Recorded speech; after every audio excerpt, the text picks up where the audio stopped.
The moment people laugh at you is the moment they think you've already lost. I just didn't correct them.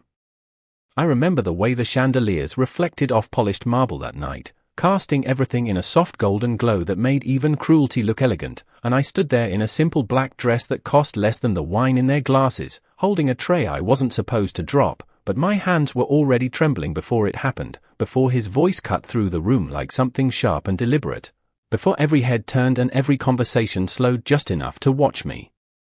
fail, and when the glass slipped from my fingers and shattered against the floor, the sound echoed louder than it should have, like it wanted attention, like it demanded it, and I felt it instantly, the shift, the weight of eyes, the judgment that came before anyone even spoke. But he did, of course he did, because men like him always do, and when Alexander Rossi stepped forward, people moved without being asked, creating space around him like he owned not just the room but the air itself, and I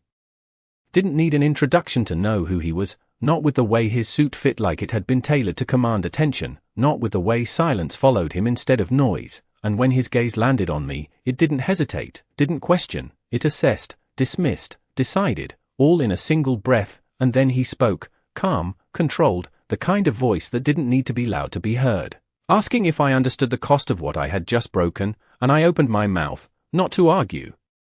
not to defend, just to explain, but he didn't let me finish, because people like him don't wait for explanations from people like me, and the laughter started then, low at first, scattered, until it built into something louder, something sharper, something that wrapped around me like a spotlight I never asked for, and he let it happen, didn't stop it, didn't even glance away, just watched me like I was part of the entertainment, like I had stepped into a role I didn't deserve to leave, and when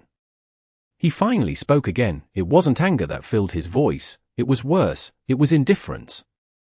The kind that reduces you to something replaceable, something forgettable, and he told me I didn't belong there, not in words meant to shout, but in a tone that made it sound like fact, like something already agreed upon by everyone else in the room, and I felt it then, not the embarrassment, not even the sting of being wrong in his eyes, but the realization that no one would question him, not here, not tonight, and I could have argued, could have corrected him, could have said something that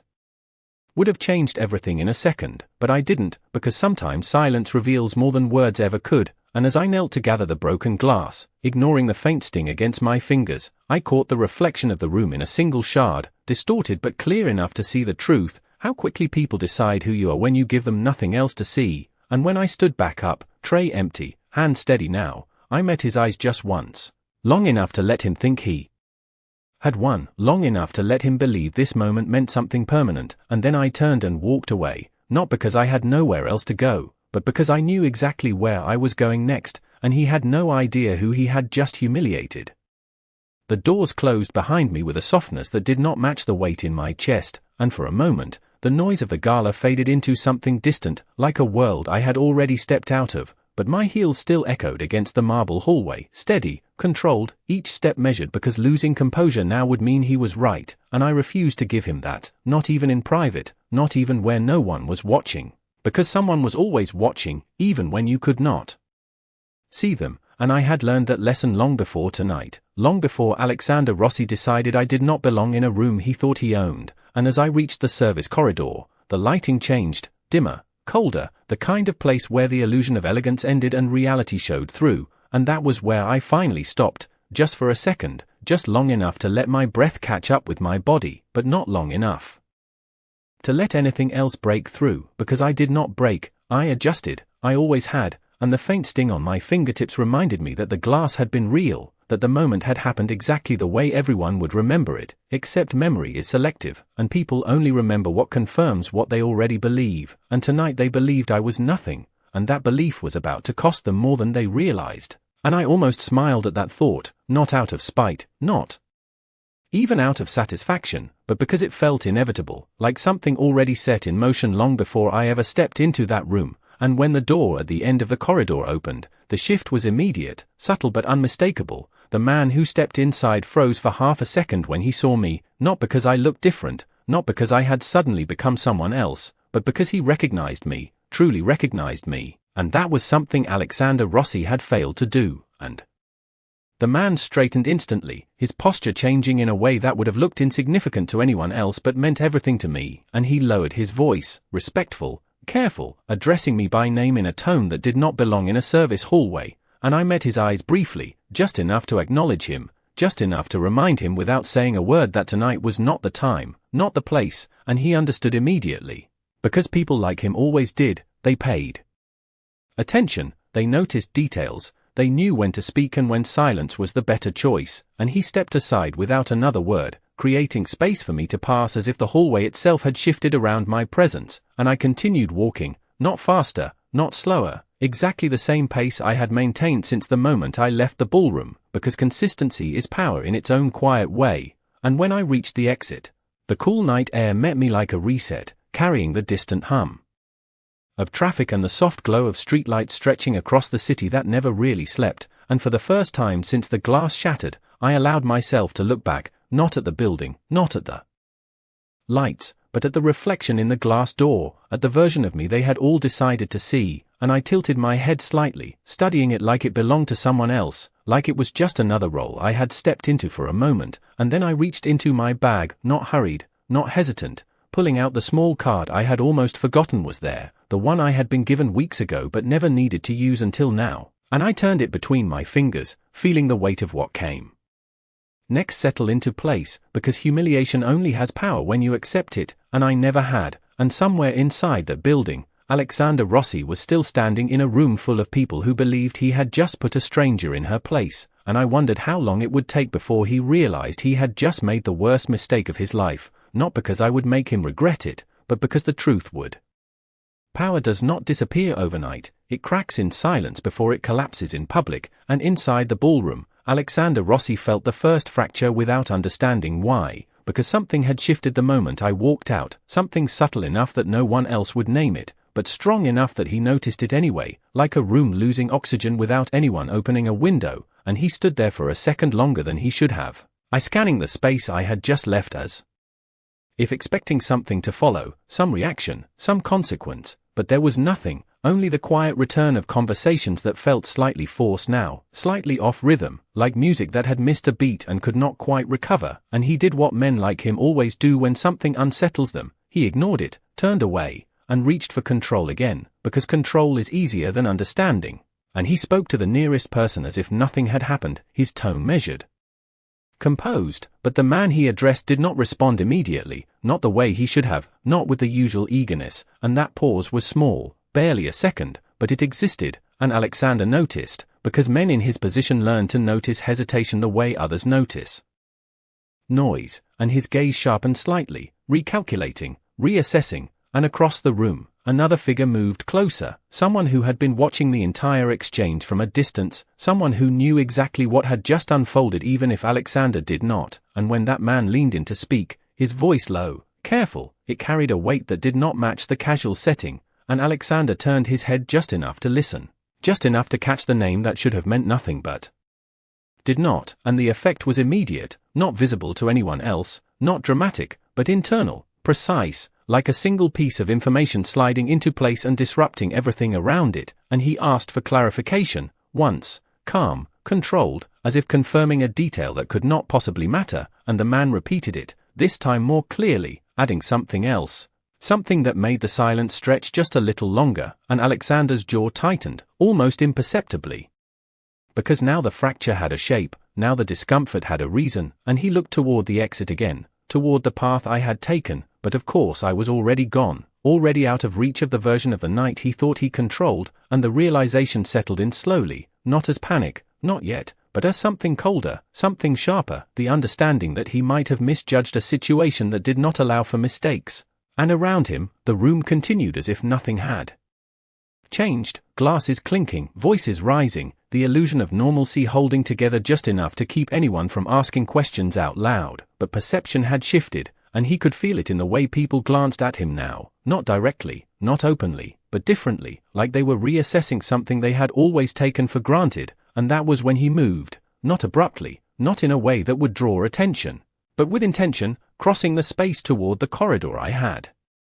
disappeared into, each step measured, each movement calculated to maintain the image he had built so carefully over time, because image is everything until it is not, and when he reached the hallway, the emptiness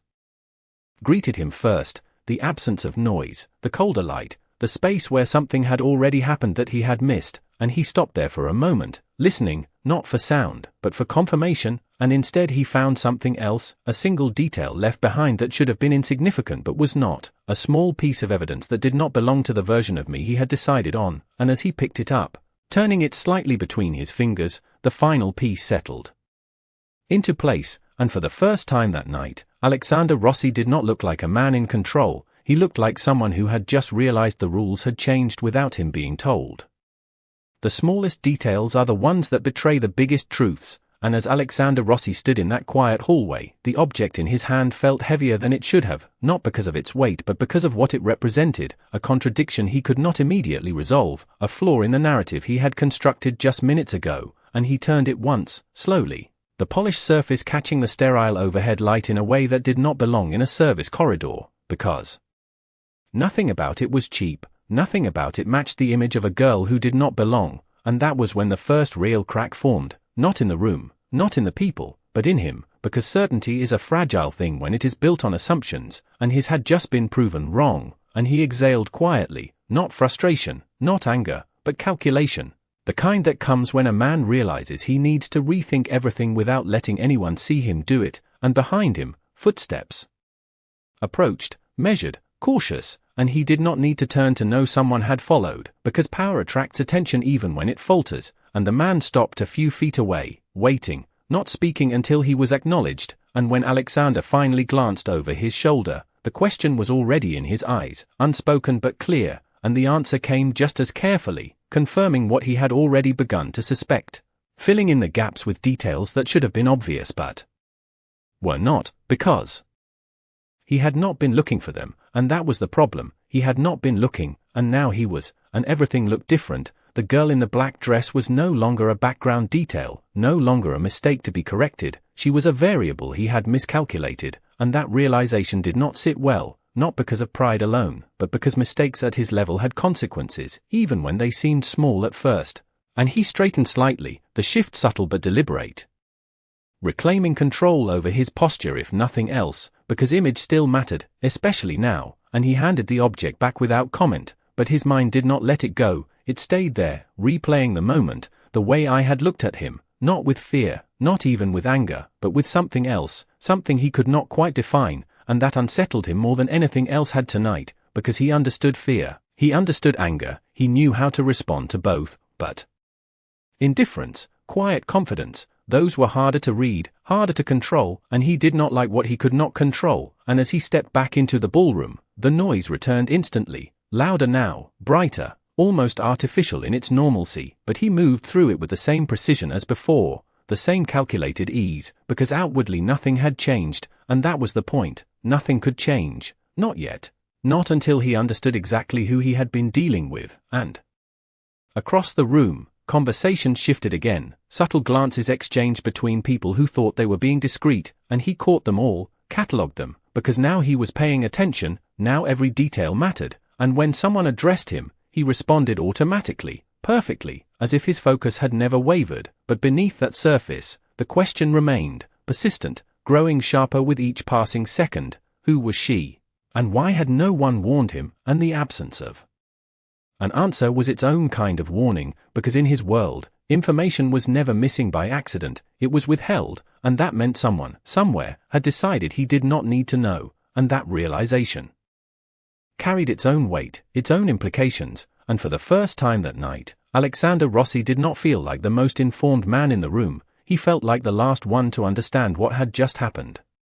Truth does not need to be announced, it reveals itself in the way people start choosing their words more carefully, and across the ballroom, Alexander Rossi could feel it happening in real time, subtle shifts in tone, in posture, in the way conversations paused just a fraction too long when he approached, and none of it was obvious enough to confront, none of it loud enough to challenge, but it was there, threading through the room like something invisible and undeniable, and he adjusted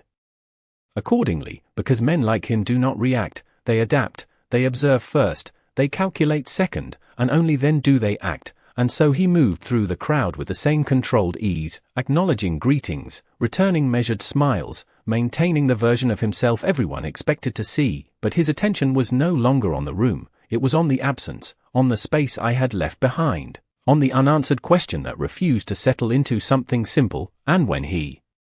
finally reached someone who mattered enough to ask directly, his tone did not change, calm, almost casual, as if the inquiry meant nothing beyond idle curiosity, but the response he received was anything but casual, because hesitation returned, stronger this time, followed by a careful choice of words that confirmed more than it revealed, and Alexander listened without interrupting, his expression unreadable, but inside. The pattern was forming, incomplete but undeniable, a name connected to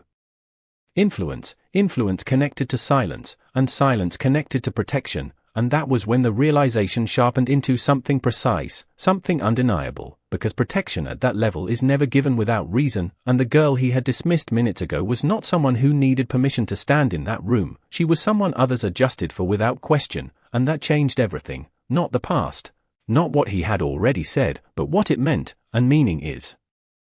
where power truly lives. And for the first time that night, the balance shifted, not dramatically, not in a way the room could see, but internally, strategically, and Alexander felt it, recognized it for what it was, a misstep that required correction, not apology, not yet, but understanding, and understanding required information, and information required time. And time was something he did not usually allow to slip beyond his control, but tonight had already proven to be different, and as he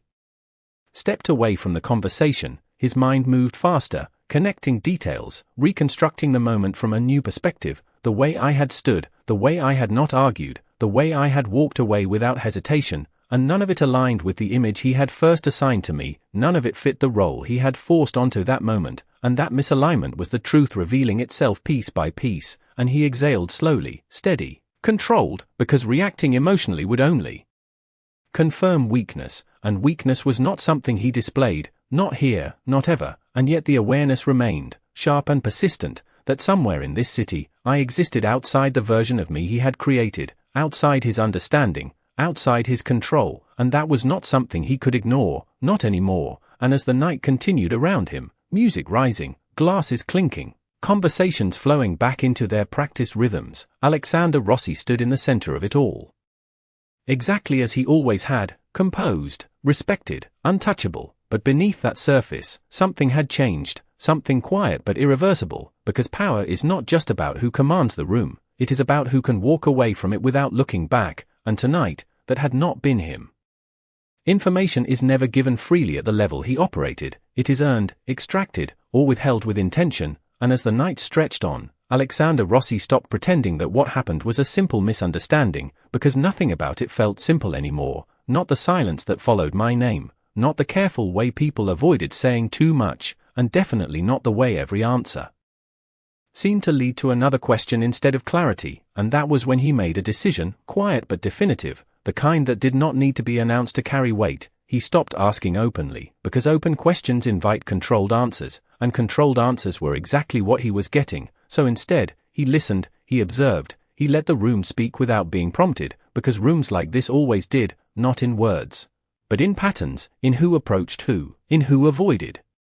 eye contact, in who suddenly found reasons to leave early, and it did not take long for those patterns to form something coherent, something that pointed in one direction even without a name attached to it, influence, old money, connections that did not need to be displayed to be understood, and that realization settled in with a quiet certainty that replaced the earlier doubt, because now he was not guessing anymore, now he was narrowing the field, and that was something he knew how to handle. And yet, one piece still refused to align, one detail that made everything else feel incomplete, because if I was who the room suggested I might be, then why had I been there like that? Why had I stood alone, unguarded, unnoticed until the moment everything broke? And that contradiction stayed with him, sharper than the rest, because contradictions are where truth hides, and he had built everything he had by finding those exact fractures in other people. And now he was facing one in himself. And he did not like the position, not at all, and across the ballroom, the music shifted into something softer, slower, the kind of background sound that allowed conversations to deepen, but his focus was already elsewhere, no longer tied to the event, no longer invested in the appearances he usually maintained with precision, because this night had already moved beyond appearances, it had become something else entirely, something personal in a way he had not intended, and that was when his phone buzzed, once, discreetly, a message that would have gone ignored any other night, but not this one, and he glanced down, just briefly, just enough to read the name attached to it, and for the first time since he stepped into the hallway, something close to confirmation appeared, not full, not complete, but enough to shift the situation again, enough to turn uncertainty into direction, and he did not respond immediately, did not move, did not let anything show, but inside, the path forward was already forming, because now he knew where to look, now he knew who to ask, and more importantly, who not to ask. And that distinction mattered more than anything else, because the wrong question to the wrong person would close doors he needed open, and he did not make that kind of mistake twice, not in the same night, and as he lifted his gaze back to the room, everything looked the same, the lights, the people, the carefully constructed elegance of it all, but he no longer saw it the same way, because once you realize you have misjudged someone, everything that follows becomes a correction, and corrections require action, not immediate, not reckless, but precise, deliberate, and inevitable. And somewhere beyond the walls of that building, I was already steps ahead in a game he had not realized we were playing, and that, more than anything else, was what he intended to change. Control is not about reacting first, it is about choosing when to be seen reacting, and by the time Alexander Rossi left the ballroom, the city outside had already shifted into that quiet late-night rhythm where power moves without an audience, where decisions are made in low voices and carried out without announcement, and his car door closed with a soft precision that matched everything else about him. But tonight, the silence inside was not comfortable, it was occupied, filled with the same question that had followed him out of the building, and he did not rush to answer it, did not reach for his phone immediately, did not issue commands the way he usually would, because something about this required a different approach, something more measured, and as the car moved through the streets, passing rows of dim storefronts and glowing intersections, he let the pieces settle, not forcing them, not pushing for conclusions too quickly, because conclusions built too fast are the easiest to break, and he had already learned that lesson once tonight, and he did not intend to repeat it, and when he finally spoke, his voice was calm, deliberate, giving a name, not mine, not yet, but the one attached to the message he had received earlier, the one thread that had not gone quiet when everything else had, and the response came almost immediately, confirming what he already suspected, expanding it just enough to turn possibility into certainty, and for a brief moment, he said nothing, letting that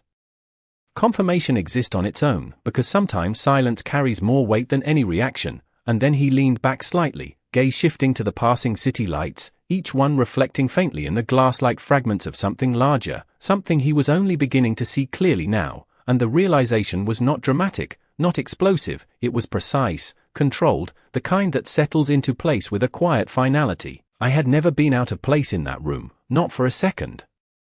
The room had simply failed to recognize it in time, and he closed his eyes briefly, not out of frustration, but focus, replaying the moment again, the way I had met his gaze, the absence of fear, the absence of urgency, the way I had walked away without looking back, and now, with context, it all made sense, every detail aligning into something he could finally understand, and understanding changed everything. Because now the situation was no longer about correcting a mistake in public, it was about addressing something far more complex, something that required precision, timing, and above all, respect for the fact that not all power announces itself the way his did, and as the car slowed to a stop at a red light, the glow casting a brief wash of color across his features, he made another decision, quieter than the first, but no less important. He would not approach this the way he approached everything else, not with force, not with assumption, but with intention, because whatever position I held, whatever influence surrounded my name, it had already proven one thing beyond doubt: I was not someone who reacted to pressure, I was someone who created it without saying a word, and that distinction mattered more than anything else. And when the light turned green and the car moved forward again, Alexander Rossi did not look like a man chasing answers, he looked like someone adjusting his strategy, recalibrating a situation that had shifted beyond his initial control, and somewhere ahead in the city, beyond the lights and the quiet streets, I was already in a place he could not enter without invitation. And for the first time in a long time, that was exactly what he intended to earn. Some doors do not open with force, they open when the person inside decides you are worth letting in, and by the time the morning light stretched across the city, soft and indifferent to everything that had shifted overnight, Alexander Rossi had already positioned himself where opportunity could exist, not forcing it, not announcing it, but waiting in the one place where paths like ours were meant to cross again, because certain circles No matter how exclusive, always intersect if you know where to stand, and he did, standing in a space that was quieter than the gala, more controlled, where influence did not need to be displayed because it was already understood, and for once, he was not the center of attention, he was simply present, observing, calculating, adjusting to a dynamic that no longer revolved entirely around him, and that alone said more than anything he could have spoken out loud. And when I entered, it was not dramatic, not announced, just a subtle shift in the room that only a few people recognized immediately, the kind of shift that travels faster than sound, carried in posture, in the way conversations paused without fully stopping, and I felt it, of course I did, the way attention reoriented itself, not toward spectacle, but toward acknowledgement, and I walked forward without hesitation, without searching, because I already knew where he would be, not by sight, but by instinct, because men like him do not hide, they position themselves, and when our eyes met again, it was different, not because the room had changed, but because understanding had, and he did not speak right away, did not rush into words the way someone unsure might. Instead, he held the moment, controlled, deliberate, allowing the silence to settle into something that could not be mistaken for anything else, respect, not yet complete, not fully formed, but present in a way it had not been before, and when he finally stepped closer, the distance between us measured not in feet but in intention. His voice followed that same restraint, calm, precise, stripped of the assumption that had defined it the night before, and he addressed me by name, not loudly, not for the room, but just enough for it to matter, just enough to signal that he knew, that he had taken the time to understand what he had missed, and I watched him for a second, not reacting immediately, because reactions are choices, and I chose mine carefully, letting the weight of that simple acknowledgement exist before I answered, because names carry power when they are used correctly, and misused, they reveal more than they conceal, and this time, he had chosen correctly, but that did not erase what had already been done, it only reframed it, and I tilted my head slightly, studying him the way he had studied me before, but without dismissal, without judgment, just clarity, because clarity is what remains when assumptions fall away, and when I finally spoke, my voice matched his, steady, controlled, untouched by the echoes of the night before, and I told him something simple, something that did not accuse, did not demand, but still carried more weight than anything louder could have. That recognition should come before judgment, not after it, and for a brief moment, the space between us held that truth without interruption, without deflection, and he did not argue, did not deny, because he understood exactly what I meant, and that understanding was the real shift, not the words, not the setting, but the fact that he had reached a point where he could hear them without resistance, and around us, the room continued, unaware of the full significance of what was unfolding in a conversation that sounded almost ordinary, but was anything but, and as I stepped past him, not stopping, not waiting for anything further, I felt his gaze follow, not with control this time, not with ownership, but with something quieter, something earned rather than assumed, and that was the difference, because power that is assumed can be taken away, but power that is recognized, even reluctantly, becomes something neither side can ignore. Respect does not arrive with an apology, it settles in the space where two people understand exactly what has changed between them, and as I continued walking, the quiet rhythm of the room returning around me, I could feel it lingering behind me, not heavy, not intrusive, but present in a way that could not be undone, because once someone sees you clearly, even for a moment, they cannot go back to what they thought before, and that was the real shift, not the conversation, not the acknowledgement, but the awareness that now existed where assumption once had, and I did not need to turn around to know he was still watching, not out of control, not out of possession, but out of something far more complicated, the need to understand something that no longer fit into a simple narrative, and I let that moment exist without interruption, without giving it more weight than it deserved, because moments like that only matter if you hold on to them, and I had already learned how to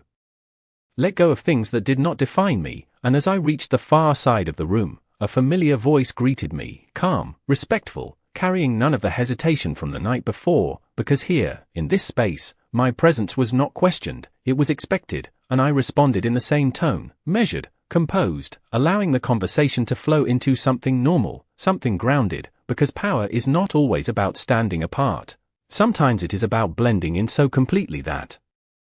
nothing about you needs to be explained, and across the room, Alexander remained where I had left him, but he did not follow, did not interrupt, and that choice spoke louder than anything he could have said, because restraint is a language of its own, and he had finally chosen to speak it, and after a few minutes, I felt the shift again, subtle but deliberate, as he moved, not toward me this time, but toward the exit. And I allowed myself a small pause, just long